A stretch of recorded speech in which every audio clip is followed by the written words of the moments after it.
주시는 하나님의 말씀을 봉독하시겠습니다. 누가복음 16장 찾으시겠습니다. 누가복음 16장입니다. 신약성경 123면입니다.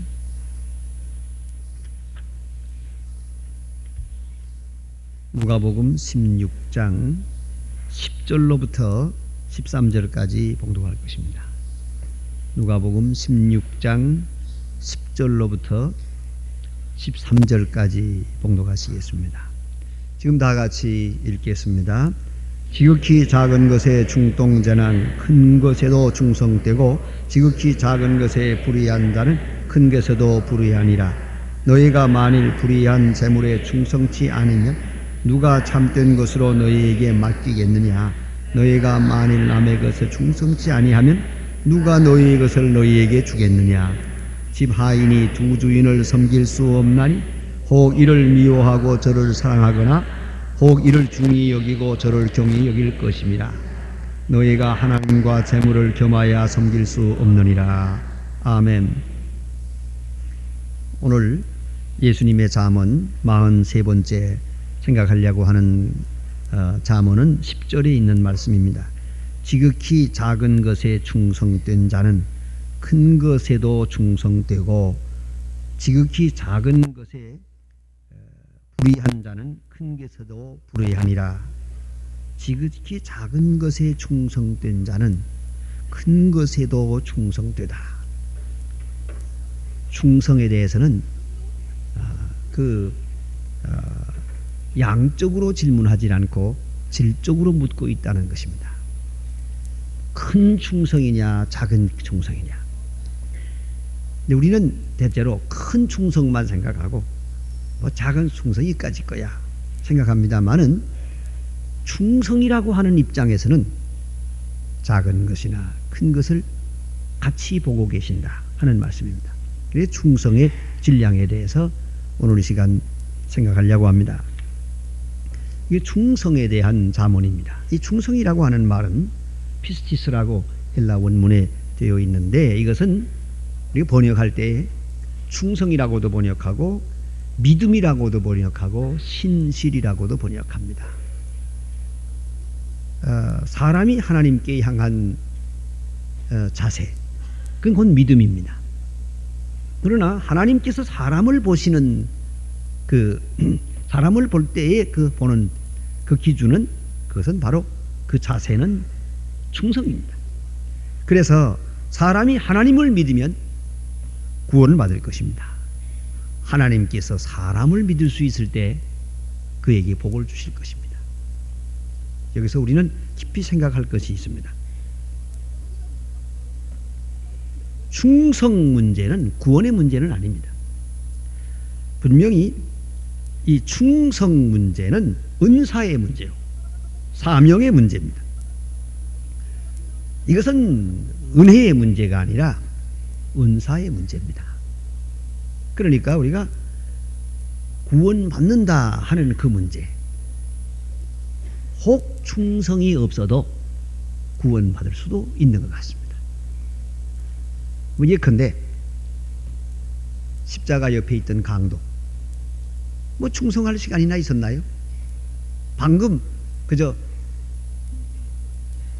숨 넘어가기 직전에 예수님께 신앙을 고백하고 회개하고 또 잠깐이나마 전도하는 모습도 보고 거기서 신앙 간증도 있는 것 같습니다. 그러나 어쨌든 잠깐 되는 그 시간인데 예수를 믿었습니다. 결국은 그는 구원을 받습니다. 내가 오늘 나와 함께 낙원에 있으리라. 예수님하고 천국에 맨 처음에 들어간 사람이요, 이렇게 됐단 말입니다. 그러나 그 사람에게는 충성이 없습니다. 그래서 그에게는 무슨 일이 맡겨진 것도 아니고 또 그에게 돈이 맡겨진 것도 아니고 시간이 그에게 주어진 것 아닙니다. 다시 말하면 하나님의 일을 할 수 있도록 아무 사명도 맡을 수가 없었습니다.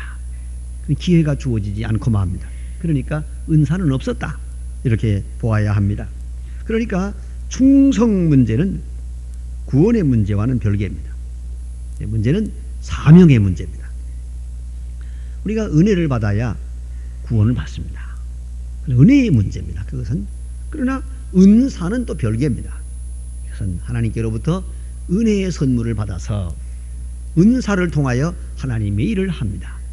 이것을 우리는 복이라고 합니다. 복이라는 은사요, 또 복은 사명입니다. 하나님의 축복을 받아서 은사를 받아서 일을 하게 되는 겁니다. 하나님의 일 많이 할 수 있도록 그런 기회가 주어집니다. 물론 일하면서 기쁨도 얻고 행복도 얻고 또 더 큰 축복도 받는 것이 사실입니다. 그런 의미에서 충성은 매우 중요합니다. 그러나 구원 문제와는 별개입니다. 오늘 다시 한번 생각해 봅니다. 이 충성이라는 건 뭐냐? 조금 더 깊이 생각하면 충성은 주어진 은사와 나와의 관계입니다. 주어진 것과 나와의 관계입니다. 주어진 것에 대해서 내가 얼마나 신실하냐, 얼마나 성실하냐의 문제입니다. 주어진 바에 얼마나 충성을 다하느냐, 그에 따라서 더 큰 주어짐의 은사가 있다는 것이에요.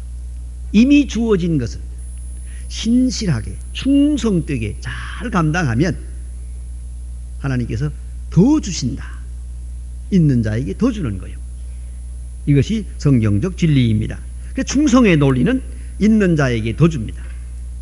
우리 생각 같아서는 있는 자의 것은 뺏고 없는 자에게 더 줘야 이게 평준할 거 아닙니까? 분명히 그래야 고르게 되는 거 아닙니까? 그러나 충성의 논리는 그렇지 않아요. 있는 자에게 더 주고 없는 자는 그 없는 가운데 조금 남은 것까지도 뺏어서 있는 자에게 주었어요. 이것이 충성의 논리. 우리는 잘 알지 않습니까? 달란트 비유에서, 예? 5달란트 받았던 사람, 2달란트 받았던 사람, 1달란트 받았던 사람이 있었다. 자, 그런데 5달란트 받았던 사람은 5달란트 남겼으니까 10달란트가 있습니다. 2달란트 받았던 사람은 이제 4달란트가 되어 있는데 1달란트 받았던 사람 1달란트 그냥 가지고 왔어요. 이거 충성치 못해요. 주인은 엄하게 명령합니다. 1달란트를 뺏어서 10달란트 가진 자에게 주라. 이거 좀 어떻게 좀 요새 말로 평등 이 평형 원칙에 어긋나는 것 같아요. 그러나 이것이 충성의 질량입니다. 있는 자에게 더 줍니다. 오늘도 보면은 충성된 자에게 더 주고 더 주고 더 주는 걸 볼 수 있어요. 여러 가지를 주세요. 오늘도 보니까 그런 게 있잖아요. 어떤 분은 자기가 건강한데 또 재주도 있고 돈도 있고 뭣도 있고 너무 많이 줬다. 어떤 사람은 또 보니까 이것도 없고 저것도 없고 다 없더라고요. 보니까요. 그런 생각이 들어요. 정말 이 세상에는 공평하지 못하다. 그러나 충성의 질량을 기준으로 해볼 때는 이것이 공평이요. 공부 잘하는 학생 우등생 되는 게 공평이고 공부 안 하는 학생 낙제하는 게 공평이지. 그게 공평이 무너지는 게 아니에요. 공부는 잘하는 아이 못하는 아이 다 있는데 몰아놓고 다 밀어잡고 전부 100점 준다고 해서 그게 공평은 아니에요. 이것이 바로 충성이 말하는 논리올시다. 이건 질량의 문제올시다. 그러면 주어진 것이라는 게 뭐냐 하는 겁니다. 주어진 것, 그건 곧 사명입니다. 동시에 차기, 이 다음 때를 위한 이것은 시험대가 되기도 하고 시련이 되기도 하고 중간평가가 되기도 합니다. 그러니까 하나님께서는 이거 그저 주시는 게 아니에요. 언제든지 작은 것을 주시고 잘 감당하면 더 주시고 그 다음에 더 감당하고 그래요. 제가 아는 서울에 모 장로님이 계시는데 지금은 연세가 높았습니다마는 뭐 이름 되면 여러분이 다 아는 재벌이요. 근데 그분은 조용한 분이고 교회에 충성을 다하는 분이요. 제가 그분을 크게 칭찬하고 싶은 것은 반드시 저녁에는 퇴근할 때 교회를 한 바퀴 돌아봐요. 장로님이 자기 책임이라 생각해서 반드시 교회를 아무리 밤에라도 집으로 돌아가질 않고 교회를 한 바퀴 빙 둘러서 잠깐 기도하고 우리 집으로 가요. 내가 언제 한번 그 저녁에 교회에서 만났어요. 그래서 제가 아니 이 저녁에 어떻게 오십니까? 그러니까 저는 본래 퇴근을 이렇게 합니다. 일평생 그렇게 한다고 그래요. 그 참 대단합니다. 이거 이 예배당을 언제나 이건 내 집과 같이 생각을 하고 내 집보다 더 소중히 여기고 그래서 그 돌아보면서 뭘 봤습니까? 아이고 이 젊은 사람들이 난로불을 안 끄고 집에 갔어요. 등도 안 끈 데가 있고요. 한 바퀴 돌아보고 갑니다. 그런 얘기예요. 충성돼요. 근데 이분이 사업을 하는데도 또 충성돼요. 내가 가만히 보니까 그분의 사업 실패했다는 말을 들어본 일이 없어요. 옛날에 남대문 시장에서부터 장사를 시작해가지고 지금은 큰 재벌인데 도대체 어떻게 그렇게 사업을 잘하시나 한번 점심을 하면서 물어봤어요. 내가 보니까 여러 사람들이 뭐 실패했다 성공했다 뭐 그다음에 쫓겨났다 등용했다 별일 다 있는데 굴곡이 많은데 장로님은 별로 실패한 걸 못 본 것 같은데 그랬더니 본인 말씀이 저요 제가 너무 소심해서 그래요. 그리고 하시는 말씀이 어떤 사업을 하나 해갔다 하면은 아무리 뭐 박사가 말하든 기술자가 말하든 누가 말하든 자기 경험에 없는 것을 자신만만하다고 해서 바로 투자하는 법이 절대로 없답니다. 아주 꼭 이건 틀림없다 할 때는 조그맣게 한번 실험을 해본대요. 그걸 해보면서 거기에 필요한 사람도 시켜보고 이 사람에게 일도 시켜보고 또 이걸 해봐요. 그리고 얼마 동안 기다려서 그 다음에 그거 잘 되면 그 다음에 그걸 확장을 한다. 또 확장을 합니다. 세 번째 가서 비로소 크게 투자를 한답니다. 이야말로 돌다리도 두드려 보는 사람이에요. 어떤 사람을 등용하든지 바로 중요한 일을 맡기는 일이 없답니다.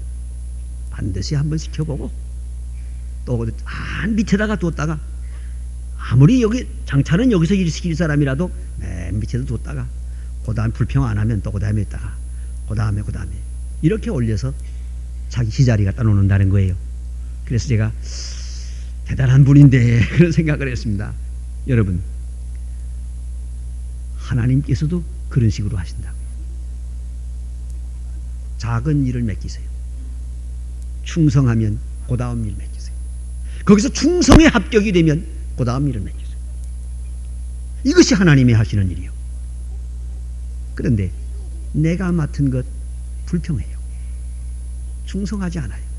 이건 충성하기 싫고 큰 일이면 충성하겠다. 그거는 합당치 않습니다. 그거는 합당치 않습니다. 그건 하나님의 논리가 아니에요. 하나님의 방법이 아니더라는 걸 알아야 합니다. 그렇다면 여기서 우리가 깨달아야 할 것이 있습니다. 내가 무슨 일을 하는데 지금 일이 틀려졌어요. 하나님이 빼앗는 것 같아요. 그러면 충성치 못했어요. 또 빼앗기는 것 같아요. 또 충성치 못했어요. 밑바닥으로 내려가서 다시 시작을 해야 돼요. 충성이 없었어요.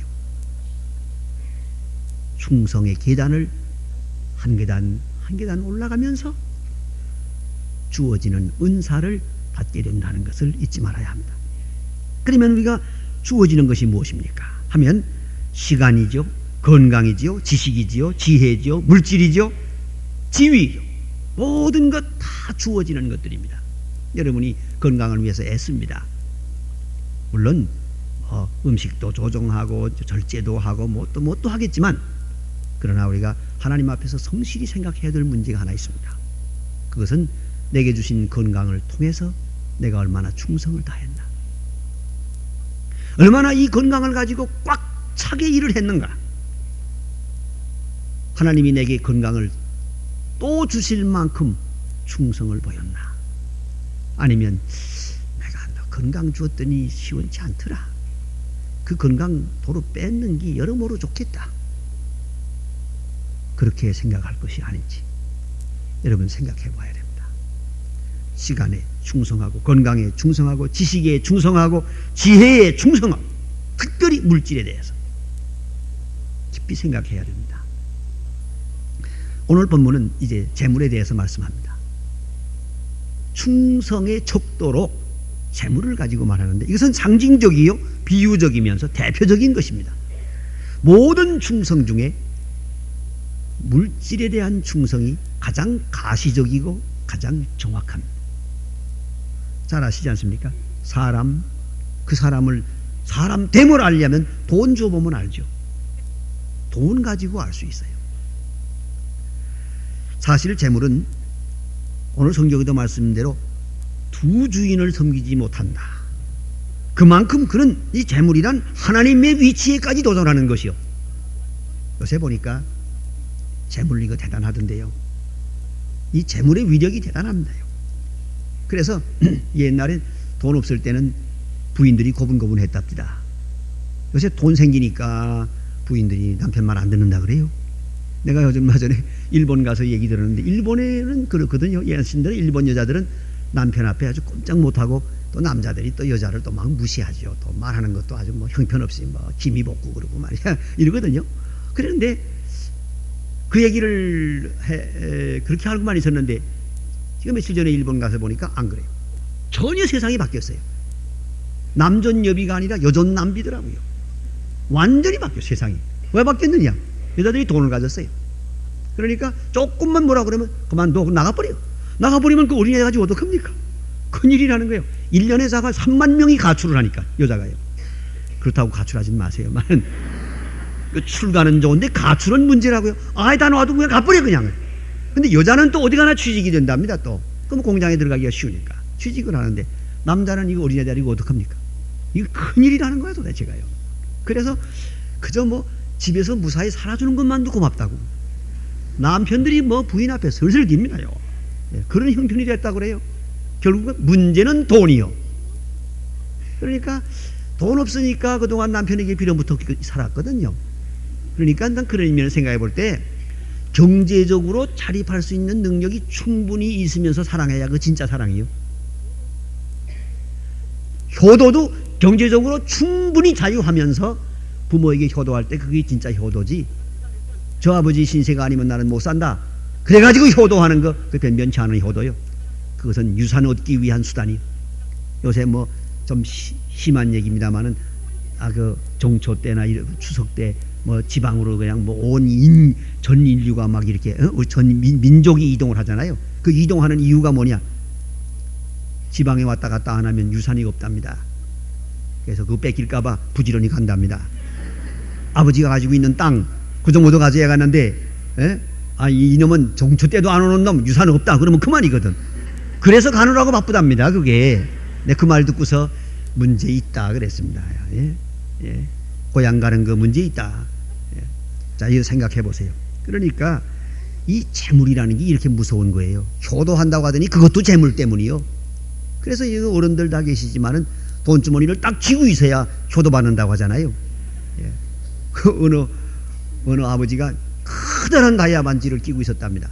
딸 며느리가 전부 와서 이거 달라고 그래요. 돌아가신 다음에 놔달라고. 그러니까 뭐 전부 다 약속했어요. 그때 보자. 그냥 가지고 있다 돌아갔었어요. 그동안 효도 잘 받아서 이거 얻어 가지려고들 며느리 딸들이 모조리 다 아버지에게 잘해서요. 돌아가신 다음에 보니까 가짜더랍니다. 그러니까 그 효도도 그게 문제였다고요. 그게 예? 생각해 보세요. 그러니까 이 재물이라는 게 엄청난 거예요. 이게 정말 하나님과 재물을 겸하여 섬길 수 없느니라. 그 하나님의 위치까지 올라가는 게 돈이요. 그러니까 돈 가지고 인격 시험하고 돈 가지고 신앙 시험할 수 있어요. 아무리 잘 믿는다고 하더라도 돈에 대한 애착을 아직도 바로 처신하지 못했으면 잘 믿는 거 아니에요. 아직 멀었어요. 아직 돈의 노예가 되어 있는데 딱 부러지고 있는데 무슨 신앙이 있다는 거예요. 그거 가지고는 얘기가 안 됩니다. 돈의 문제를 얼마나 충성되게 처리하고 있느냐 대단히 중요한 겁니다. 그래서 오늘 예수님께서 충성에 대한 논리를 말씀하시면서 돈을 말씀하고 있어요. 재물 역시 재물은 참 중요합니다. 그래서 재물을 통하여 인격, 믿음 다 알아볼 수 있다는 거예요. 그 재물과의 나와의 관계 소중합니다. 그걸 어떻게 버느냐, 어떻게 간직하느냐, 어떻게 지키느냐, 어떻게 쓰느냐, 돈에 대한 가치를 어떻게 인정하고 있느냐, 프라이오리티 넘버 원이 뭐냐, 내가 최우선적으로 생각하는 게 뭐냐. 한번 생각해 봅시다. 이 돈에 대한 거 참 중요합니다, 여러분. 이것이 신앙을 재는 바로메타요, 인격을 재는 바로메타요, 하나님이 보실 때 예수님의 말씀대로 충성 여부를 측정할 수 있는 시험이요, 시험석이 된다는 것이요. 그럼 오늘 본문에 나타난 재물에 대한 그 표현 좀 조금 보십시다. 자세히 보면은 재물을 이렇게 말하고 있어요. 작은 것, 두 번째는 불이한 재물, 세 번째는 남의 것. 이 세 각도에서 재물을 통하여 사람을 시험할 수가 있어요. 다시 말하면 첫째는 재물 중에도 작은 것, 그 작은 푼돈을 어떻게 쓰느냐가 문제예요. 큰 돈이 문제가 아니고 작은 것, 작은 것이 문제예요. 여기에 엘라키스토스라고 하는 말은 그 미크로스라고 하는 작다는 말의 최상급으로서 가장 작다는 뜻이요.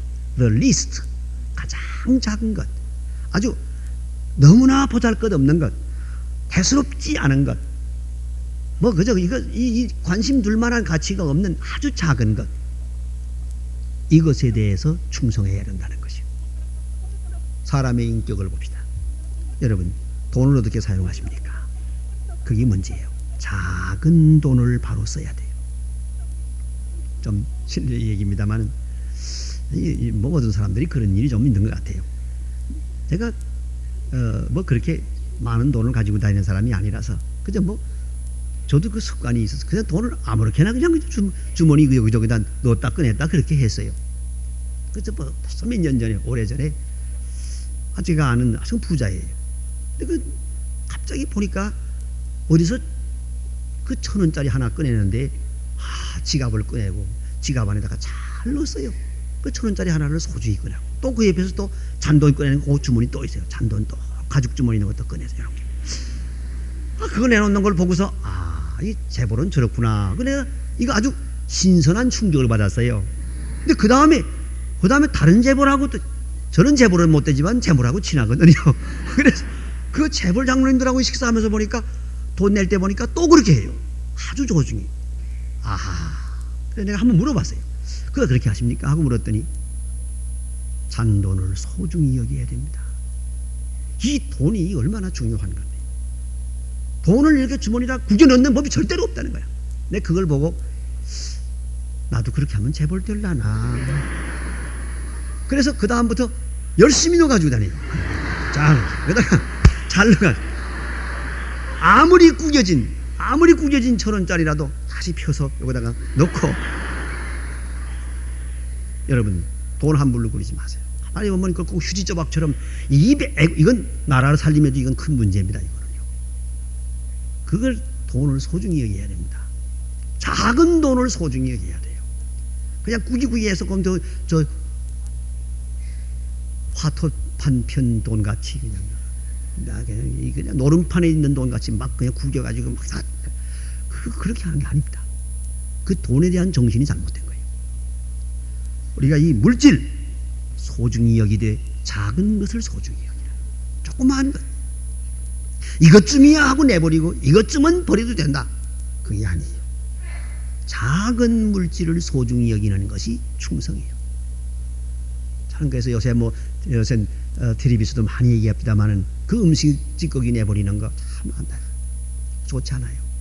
그저 음식 그저 몇 가지만 하고요. 그래서 잔 조금 하세요. 그거 다 놨다 그렇게 하지 마시고 조금씩에 잡수시고 그 모자라면 조금 더 뭘 좀 더 잡수라도 그렇게 하는 거 아니에요.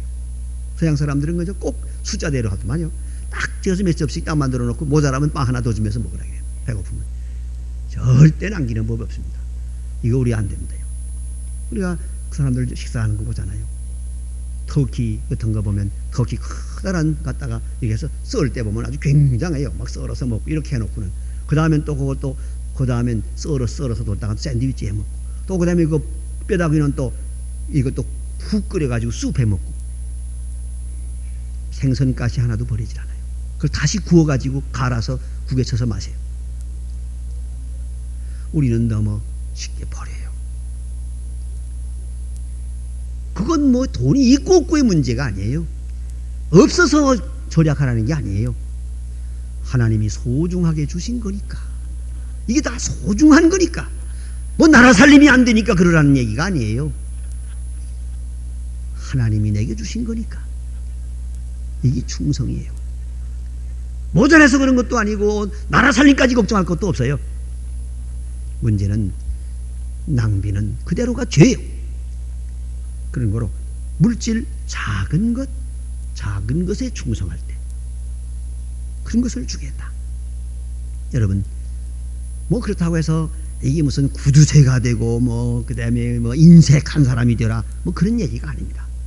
모든 일에서 작은 일에도 충성을 하는 거예요. 조그마한 일 하는 것 정성을 다하는 거예요. 섬세한 일에도 정성을 다하는 거예요. 대체로 보니까 충성되지 못한 사람들은 큰 일만 생각을 해요. 큰 일이면 하겠다. 작은 일을 나는 안 한다. 큰 일 맡겨지지도 않을 뿐더러 맡길 수 맡아도 감당을 못합니다. 작은 일에 충성한 사람이래야 합니다. 난 충성하면은 늘 생각나는 저희 할아버지께서 제게 이야기해 준 거. 옛 얘기하라고 자꾸 조르면은 말씀해 주신 수백 번 들은 얘기가 있습니다. 동리에 유명하게 소문난 부자요. 그리고 너무 인색한 그런 할아버지가 있었대요. 이분이 한갑이 됐어요. 한갑이 되고 나니까 요새는 한갑이다. 젊은 사람들은 한갑이지만 옛날에는 한갑이면 뭐 대단히 나이가 많고 또 아주 이제 뭐 세상 끝난 것처럼 생각하는 그런 할아버지가 한갑이 되니까 모처럼 큰 마음을 써서 주인 자기 집에 있는 종들을 이제 너무 오랫동안 나를 위해서 고생했는데 내보낼 그런 생각을 했어요. 모습들을 다 자유하게 내보낼 그런 생각을 했단 말입니다. 그래서 그렇게 미리 얘기해 놓으니까 모습들이 아주 기분이 좋았죠. 이 한갑날이만 되면은 나는 자유의 몸이 된다. 근데 한갑 전날 벌써 며칠 전부터 음식을 만들어라고 뭐 온 동네 잔치를 하는 거니까 음식을 지지고 볶고 야단 나세요. 그 냄새가 막 나고 그렇게 이제 음식을 만들고 있는 중인데 그날 한갑날 전날 밤중에 종들을 다 불러놓고 자네들 그 안 됐네만은 그래서 급하게 꼭 필요하니 그래 오늘 밤에 새끼를 좀 꼬게. 이거 그대로 짚을 갖다 주면서 꼬대 될 수 있는 데까지 가늘게 꼬라 갖다 줬어요. 모두가 좀 꼬다가 아니 이 영감태기가 그래 자기 한감 전날까지 그냥 저 새끼를 꼬라고 한다. 게다가 또 가늘게 밤새껏 꼬라고 그저 대충 굵게 바오락지처럼 이렇게 밧줄처럼 꽈놓고 이랬단 말이야. 한 사람은 그야 뭐 다 필요해서 그런 거겠지 하고 밤새껏 정성을 다해서 가늘게 꽈더라요. 아침이 된 다음에 다들 꽈냐 하고 주인이 오더니 그 주인 영감이 광문을 딱 열더니 거기에 뭐 엽전 옛날에 돈이 가득 쌓여 있는데 너희들 새끼 꽈 거 가지고 와서 마음대로 끼워가라. 그러니까 가늘게 꼰 사람은 그저 뭐 1000개도 10,000개도 쫙쫙 끼는데 이거 굵게 꼰 사람들은 앞에 몇 개 껴놓고 요렇게 하고 그래 그만 이렇게 이 손해를 봤다고 그래요. 여러분 이 충성이라는 게 뭡니까? 이런 말씀이든 저런 말씀이든 작은 일에 충성해요. 특별히 물질에 대해서 소중히 여겨야 합니다. 작은 일에 충성하면 큰 일을 맡기리라. 작은 일에 불충실할 때는 큰 일도 불충성한 걸로 봐주겠다는 거예요. 충성 질량은 같으니까. 뭐 작은 일 큰 일이 없어요. 충성이라는 차원에서 마찬가지예요. 큰 일 불충했으면 벌이 많고 작은 일 불충성한 것은 봐준다 그런 거 없어요. 불충성했다는 입장에서 꼭 같은 거예요. 크나 작으나 그렇잖아요. 여러분 도둑질도 마찬가지 아니에요. 아니 큰 돈 도둑질하나 작은 도둑질 도둑질이야 마찬가지 도둑질이지. 어떻게 여기 차이가 있냐 말입니다. 그런 거로 작은 일에 충성한 사람은 큰 일에 충성하는 것으로 보겠다. 작은 일에 불충성한 것은 큰 일에도 불충성한 것이다. 이렇게 주님은 말씀하고 계십니다. 또한 그 다음에는 불의한 재물에 대해서 말씀하십니다. 이 불의한 재물 11절에 나오는 이 불의한 재물이라는 말은 조금 9절에도 나옵니다. 9절에 나오는데 이 9절과 11절에 나옵니다. 이것은 해석이 좀 필요합니다. 제가 이 시간에 이 본문 해석하는 시간이 아니니까 말씀을 다 드리지 않겠습니다. 이것은 맘모나 아도키아스라고 하는 말인데 아도키아스라는 말은 불의하다는 도덕적 용어보다는 이것은 의미상으로 볼 때 좀 달리 번역했으면 좋을 뻔했어요. 이것은 악하다 선하다 하는 그런 뜻에서 하는 말이 아니라 물론 물질이라는 것이 다 문제가 있는 것입니다만 가장 중요한 여기 문맥상의 요점은 곧 없어질 재물이란 뜻이에요. 적당치 않은 재물이요. 이건 내게 태이지 않은 거예요. 이게 곧 없어질 재물이요. 이게 내 게 아니에요. 조금 있으면 없어질 것이요. 잠깐만 가지고 있는 거예요. 그런 재물을 말하는 것입니다. 그래 임시 잠깐 맡은 그 재물. 그런 때 문제가 되는 거예요. 우리가 때때로 보면은 충성하려고 하다가도 이제 얼마 안 남았는데 막 아직 뭐 다 나이도 끝났고 뭐 시간도 끝나는데 남은 시간 되는 대로 살고 말지. 그게 아니에요. 그거는 불충성. 오늘 성경의 이 16장 1절로부터 쭉 보면은 여기서 이 지혜로운 청지기가 비록 행동은 나빴어요. 과거의 행동은. 그러나 주인이 내 권리를 셈하라. 오늘 내 권리를 빼앗겠노라. 이 청지기가 이렇게 말하게 될 때 셈하라고 했으니까 시간이 좀 있잖아요. 그 짧은 시간 이미 선언은 받았어요. 이제 얼마 있다가 이제 주인이 와서 다 자기 권리를 뺏어가고 내쫓겠다는 거예요. 그런 건 남은 시간, 요 자투리 시간이죠. 요 남은 요 마지막 시간을 지혜롭게 하는 거예요. 마지막 권리, 마지막 시간 이것을 잘 이용합니다. 그래서 지혜롭다고 칭찬해 주었어요. 이게 바로 불의한 재물이요. 여러분 우리에게 주어진 재물 이게 늘 가지고 있는 게 아니에요. 곧 떠날 것이요. 또 뿐만 아니라 시간도 잠깐이야. 내 능력도 요것뿐이요. 한계가 보여요 이제는. 그리고 남은 시간을 어떻게 할 것이냐 말이에요. 그 시간을 충성되이 해야 돼요. 죄송하지만 그 공부하는 것도 그렇습니다요. 대개 보면 아주 공부 잘 못하는 아이들은 무드 찾다가 말아요. 오늘은 분위기가 나빠서, 오늘은 머리가 아파서, 오늘은 뭐 옆집에서 시끄러워서, 그다음에 또 오늘은 뭐 어쩌게 해서 하고는 좀 시간을 딱 잡아가지고 거창하게 하려다가 졸려서 말아요. 공부 잘하는 사람은 어떻게 하느냐? 자투리 시간을 잘 이용하는 거예요. 가면서 오면서 전차 타고 있는 시간에 뭐 이 지하철 타고 있는 시간에 또 혹은 뭐 실례지만 화장실 가서 앉았던 시간에 잠깐의 시간을 잘 이용해야 돼요. 그래서 공부를 잘하는 거예요. 그런데 이건 공부 못하는 것은 분위기만 찾는 거예요. 항상 공부할 분위기가 또 언제 따로 있나요? 충성도 마찬가지죠. 너무 거창하게 나오지 마세요. 지금 잠깐 내게 맡겨지는 것 무슨 일든지 좋아. 그 중에 여러분 다 이렇게 일찍 우리 교회 참 유명하게 시간 잘 지켜요. 교인들이 요 시간 하나 잘 지키는 것도 참 중요한 겁니다. 이게요. 예. 그래서 저는 여기 이 강좌 시작하는 시간을 될 수 있는 대로는 여러분과 약속한 시간이 7시 반 아닙니까? 7시 반이지 7시 30분이지 7시 31분은 아니거든요. 그렇기 때문에 7시 30분 정각을 지키려고 사실은 초까지 지키려고 그래요. 왜요? 이게 충성이니까. 이게 다 충성에 속하는 거예요. 그 뭐 한 5분 정도 늦으면 어떡하나? 뭐 아직 괜찮지. 뭐 조금 이르기도 하고 늦기도 하지. 그러다 보면 10분 늦어요. 여러분 언제나 잊지 말아야 합니다. 불의한 재물 없어질 거예요. 잠깐 남은 거예요. 그 시간을 잘 써야 됩니다. 또 그다음에 보니까 남의 것이라고 해서 남의 것.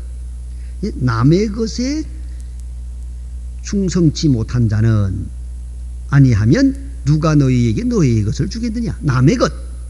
이것 또한 문제예요. 어디 이 재물이 내 겁니까? 사실 남의 것이죠. 우리 정직이죠. 이건 어제까지는 위탁받은 거예요. 그런데 좀 더 나아가서 결정적으로 남의 것이라고 하는 순간에 어떻게 하느냐 하는 것이 문제입니다. 여러분 내 것과 남의 것 어느 쪽이 소중합니까? 어떤 참 인색한 아버지가 아들 보고 야야 옆집에 가서 망치 빌려와라. 갔다 오더니 망치 안 빌려주던데요. 있기는 있는데 안 빌려줍니다. 왜? 망치 닳는다고 안 빌려줍니다. 망치 닳아져서 안 된다고. 그러니까 아버지가 하는 말이 그래 닳는 대로 우리 거 쓰고 말자. 자 어떨 것 같습니까? 여러분 내 것이 있고 빌린 물건이 있어요. 어느 쪽이 소중합니까? 여기서 인간을 알아보는 거예요. 성실한 사람은 남의 것이 소중해요. 이거는 남의 것이기 때문에 다칠 수가 없어요. 이거는요. 그런데 이 못된 사람은 내 것은 소중하고 남의 것은 아무렇게나 쓰는 거예요. 이 자동차도 그래요. 자동차도 가만히 보면 다치고 뭐라는 것도 내 차는 좀 다쳐도 괜찮아요. 남의 차 다치는 건 이건 문제라고요. 남의 차를 내 차보다 더 소중하게 여겨야지요. 그렇지 않습니까? 여러분 이거 주차할 때도 가만히 보면 자기 나오기는 좋게 하고 남 나오는 불편하게 만들고 이것도 문제예요 이거요. 예? 기왕이면 조금 내가 나오기 좀 불편하고 저 사람 좀 편하게 해주자. 그거 하나만도 그게 믿음이요. 그게 충성이라는 거예요. 남의 것을 대하여 충성하는 거예요. 남의 인격 소중히 여기고 남의 물건 그 소중해. 빌린 물건은 이건 아주 짐이 되는 거예요. 이거 좋거나 나쁘거나 이건 어찌할 수가 없으니까요. 깊이 생각해야 됩니다. 심지어는 돈을 꾸었습니까? 그 꾼 돈 갚을 때까지 나는 죄인이요. 돈을 꾸어가지고 있는 사람이 사치할 수가 없어요. 내가 빚을 지고 있는 처지인데 지금 이거 갚기 전에는 절대 자유인이 아니요. 그런데 빚진 돈 가지고 사치하고 먹고 치우는 사람, 그 정신없는 사람이에요. 충성이 없는 사람이에요. 그 사람은 절대로 돈을 벌 수가 없을 거예요. 이걸 알아야 돼요. 남의 것에 대하여 충성하라. 남의 것에 대하여 성실하라. 그리하면 너의 것을 너희에게 주리라. 영원한 것을 주리라. 진짜 내 것으로 만들어 주리라. 그러니까 남의 것에 대하여 내가 어떻게 자세를 취하느냐, 아주 중요한 것이죠. 충성, 그것은 질량의 문제입니다. 이제 보상은 이렇게 주어집니다. 자, 지극히 작은 것에 대하여 충성할 때 진짜로 큰 것을 주십니다. 참된 것을 소중히 여겨 나갈 때 그다음에 가치 있는 것을 주시지요. 그리고 남의 것을 대하여 우리가 충성을 다할 때 이제는 정말로 내 것을 주십니다. 성경은 이렇게 말씀하십니다. 아시는 대로 모세는 장인의 양을 쳤습니다. 40년 동안이나. 그는 마침내 이스라엘을 인도하는 지도자가 되고 아버지의 양을 충성되게 지켰습니다. 다윗은 결국은 이스라엘 백성의 목자가 되는 것입니다. 충성은 주님께서 평가합니다. 내가 이러고 저러고 할 수가 없습니다. 주님이 평가합니다. 그리고 평가되는 대로 이 원리에 따라서 주십니다. 충성된 자에게 더 주고 충성이 없는 자의 것은 낮춥니다. 이것이 주님의 원리입니다. 자, 그래서 디모데전서 1장 12절에 보면은 나를 능하게 하신 그리스도 예수 우리 주께 내가 감사함은 나를 충성되이 여겨 내게 직분을 맡기심이니. 다른 건 다 주님이 주십니다. 재산도 물질도 지혜도 건강도 주실 것입니다마는 내가 주님께 내놓아야 될 것은 오직 하나, 충성입니다. 충성에는 인정을 받아야 됩니다. 나를 충성되이 여겨 내게 직분을 맡기심이니. 작은 일에 충성할 때 큰 일을 맡기리라. 바로 여기에 축복의 길이